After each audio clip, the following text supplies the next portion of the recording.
తిరుమల శేషాచలం కొండలు కోనల ప్రాంతంలో వర్షాకాలంలో పడే వర్షపు నీటిని నిల్వ ఉంచితే తిరుపతిలోని భూగర్భ జలాలు పెరుగుతాయని అన్నారు.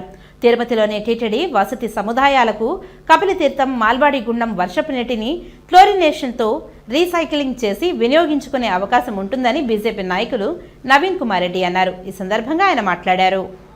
తిరుమల శ్రీవారి శేషాచలం కొండల నుంచి వర్షాలు పడినప్పుడు కపిలతీర్థం మాల్వాడి గుండం ద్వారా వర్షపు నీరు వృధాగా కాలువల్లో కాంక్రీట్ కాలువలు ఉన్నాయండి లీలామహల్ పరిసర ప్రాంతాల్లో. ఆ కాలువల గుండా స్వర్ణముఖిలో కలిసిపోతున్నాయి.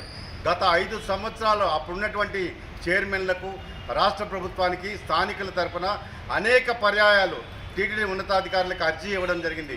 అయ్యా, దయచేసి కపిలతీర్థం మాల్వాడి గుండం నీటిని నిల్వ ఉంచండి.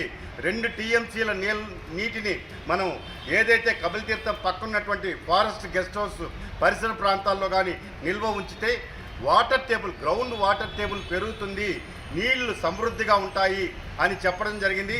దానితో పాటు తిరుమల తిరుపతి దేవస్థానం వాళ్ళు ఇప్పుడు తెలుగంగ నీళ్లు కొనుక్కుంటున్నారండి. నగరపాలక సంస్థకి లక్షలాది రూపాయలు తిరుమల శ్రీవారి సొమ్మును చెల్లించి.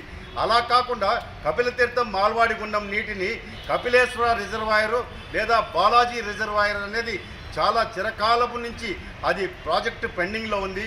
దాని మీద ఇటీవల గత నెలలో శ్యామలరావు ఈవో గారిని కలిసి విజ్ఞప్తి చేయడం జరిగింది. వారు సానుకూలంగా స్పందించి టీటీడీ చీఫ్ ఇంజనీర్ గారికి ఆ ప్రతిపాదనల గురించి వివరించమని చెప్పి కోరడం కూడా జరిగింది. అది ప్రస్తుతం ఇరిగేషన్ శాఖలో ఈరోజు బాలాజీ రిజర్వాయర్ ప్రతిపాదనలు ఉన్నాయి.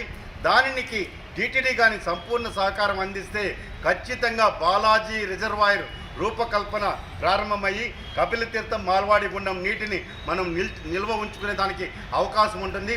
భూగర్భ జలాలు పెరుగుతాయి. ముఖ్యంగా టీటీడీకి సంబంధించినటువంటి తిరుపతిలో వసతి సముదాయాలు ఉన్నాయి.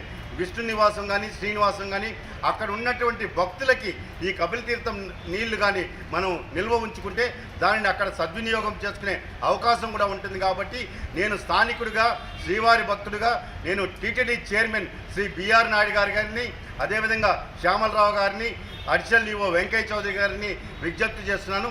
దయచేసి బాలాజీ రిజర్వాయర్ ప్రతిపాదనలకి మీరు రూపకల్పన చేసి నిర్మాణానికి నిధులు కేటాయించండి. వెంటనే పనులు ప్రారంభిస్తే వర్షాకాలంలో కొన్ని టీఎంసీల నీళ్లు వృధాగా కాలువల్లో వెళ్ళిపోతున్నాయి. కాబట్టి దాన్ని మనం సద్వినియోగం చేసుకునే అవకాశం ఉంటుందని చెప్పి విజ్ఞప్తి చేస్తున్నానండి.